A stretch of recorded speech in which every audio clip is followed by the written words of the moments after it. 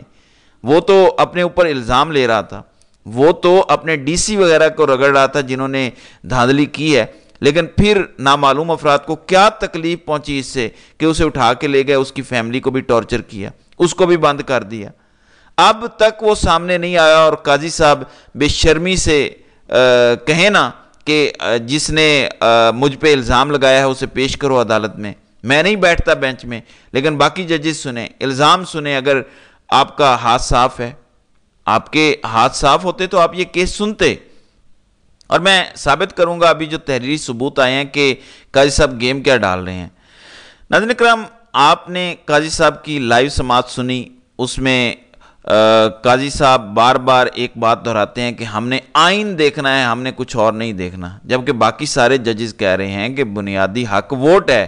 آپ کیسے کہہ سکتے ہیں کہ وہ نہیں دیکھنا، ہم نے بس آئین میں جو لکھا ہے وہ دیکھنا ہے؟ قاضی صاحب نہیں مان رہے. لیکن قاضی صاحب کے اپنے تاحیات قائد نواز شریف کا جب کیس آیا تھا 62(1)(f) کے ذریعے تاحیات نااہلی کا، میں آپ کو قاضی صاحب کا اپنا لکھا ہوا فیصلہ، اپنے ہاتھ کا لکھا ہوا فیصلہ پڑھ کے سنانے لگا ہوں تاکہ آپ کو پتہ چلے کہ یہ بندہ کتنا بڑا منافق ہے، یہ بندہ کس طرح پاکستان کے نظام کو تباہ کر رہا ہے. یہ کہتا ہے کہ نہیں، آئین کے فلاں شک ہے تو بس 100% ہم نے اس کے ٹیکسٹ پہ عمل کرنا ہے. وہ سارے کہہ رہے ہیں کہ بنیادی حقوق اور پھر آرٹیکل 17 کی بات ہو رہی ہے. قاضی صاحب نہیں مان رہے آرٹیکل 17 کو. سلمان اکرم راجہ بھی یہی کہہ رہے ہیں. اب عزیر بھنڈاری ایک بڑے زبردست وکیل ہیں، انہوں نے سلمان اکرم راجہ کو مشورہ دیا ہے کہ اس معاملے کو اٹھائیں سپریم کورٹ میں، اور اگلی سماعت میں یہ اٹھایا جائے گا کہ یہ مسئلہ 51(d)(e) کا نہیں ہے، یہ رول 94 کا نہیں ہے، یہ کسی الیکشن ایکٹ کی شک کا مسئلہ نہیں ہے، یہ مسئلہ ہے آرٹیکل 17 کے بنیادی حق کا کہ آپ نے ایک پارٹی کو ختم کر دیا. اب ذرا آپ نے سننا ہے یہ 2 لائنوں کو. قاضی صاحب لکھتے ہیں اپنے تاحیات قائد کی محبت میں، کیونکہ ان کی نااہلی ختم کرنی تھی. کہتے ہیں کہ اگر آئین میں بھی کوئی ایسی شک لکھی ہوئی ہے جو بنیادی حقوق کے خلاف جاتی ہے تو اس کی انٹرپریٹیشن ایسے ہی ہونی چاہیے کہ جو فنڈامنٹل رائٹس ہیں وہ انڈرمائن نہ ہوں، بنیادی حقوق کا تحفظ ہونا چاہیے. پھر قاضی صاحب لکھتے ہیں کہ کیونکہ ایگزیکٹ لکھا ہوا نہیں ہے اس پہ کہ یہ پرماننٹ ڈسکوالیفیکیشن ہے، تو پھر ہمیں اس کی انٹرپریٹیشن بنیادی حقوق کی شک کو سامنے رکھ کے کرنی چاہیے. اور وہ کیا ہے؟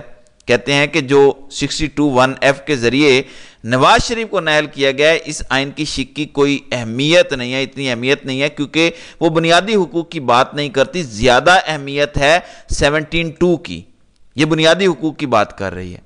تو قاضی صاحب اب آپ کو 17(1) اور 17(2) یاد کیوں نہیں آ رہا؟ کیا وجہ ہے؟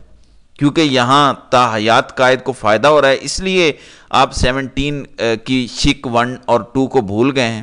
اب بھی بات فنڈامنٹل رائٹس کی ہے کہ لوگوں سے ان کی پارٹی چھینی گئی، بلے کا نشان چھینا گیا، ان کو مجبور کیا گیا آزاد ہونے پر، اور آپ اب بھی ڈرامے کر رہے ہیں کہ جی نہیں میں ٹیکسٹ پر عمل کروں گا. آئین کے آپ ٹیکسٹ پر بھی شکست کھاتے ہیں. میں نے آپ کو 51(d)(e) کے حوالے سے پوری ویڈیو کر کے بتایا تھا کہ اس میں بھی قاضی صاحب کو شکست ہوتی ہے اگر صرف آئین کو فالو کریں قاضی صاحب، اور اگر آئین کو فالو کریں تو 175(2) اور 187 کے تحت مکمل جسٹس بھی ہو سکتا ہے. لیکن قاضی صاحب ظاہر ہے کہ اپنی ایکسٹینشن کو لے کر بہت ٹچی ہیں اور نہیں مان رہے.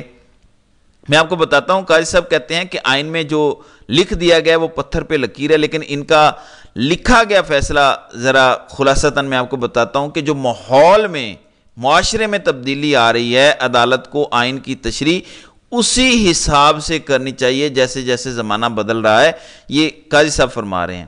پھر یہاں پہ لکھا ہے کہ تب یہ ایک زندہ دستاویز تھی اور اس کی انٹرپریٹیشن وقت کے ساتھ بدلتی رہتی تھی. لیکن ادھر قاضی صاحب کہتے ہیں کہ جو لکھ دیا گیا ہے میں نے اسے ہلنا نہیں ہے، بے شک کسی کے بنیادی حقوق تباہ ہوتے ہیں یا برباد ہوتے ہیں.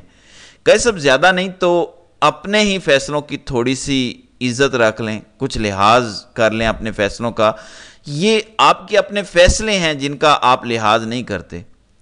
قاضی صاحب اور منصور علی شاہ اس بینچ میں تھے اور وہ ایگری کرتے ہیں ان چیزوں پر، اور اس کی طرف توجہ ریما عمر نے دلائی ہے. ویسے تو وہ اسٹیبلشمنٹ اور نون لیگ کی کافی قریبی سمجھی جاتی ہیں, لیکن یہاں پہ وہ نقطہ لے کر آئی ہیں, انہوں نے اپنا اوپینین نہیں دیا. انہوں نے صرف کہا کہ یہ انٹرسٹنگ بات ہے کہ اس پہ وہ دونوں ایگری کر رہے تھے. مزید بھی کچھ پوائنٹس ہیں لیکن میں اس پہ بات کرنا ضروری نہیں سمجھتا. بہرحال دیکھتے ہیں کہ قاضی صاحب اپنے ہی دیے ہوئے فیصلوں کی لاج رکھتے ہیں یا قاضی صاحب ہر چیز کو روند کر پی ٹی آئی کے خلاف فیصلہ دیتے ہیں. تو ناظرین کرام, آپ کی اس ویڈیو کے حوالے سے کیا رائے ہے؟ آپ اپنی رائے کا اظہار کمنٹ سیکشن میں ضرور کیجیے گا.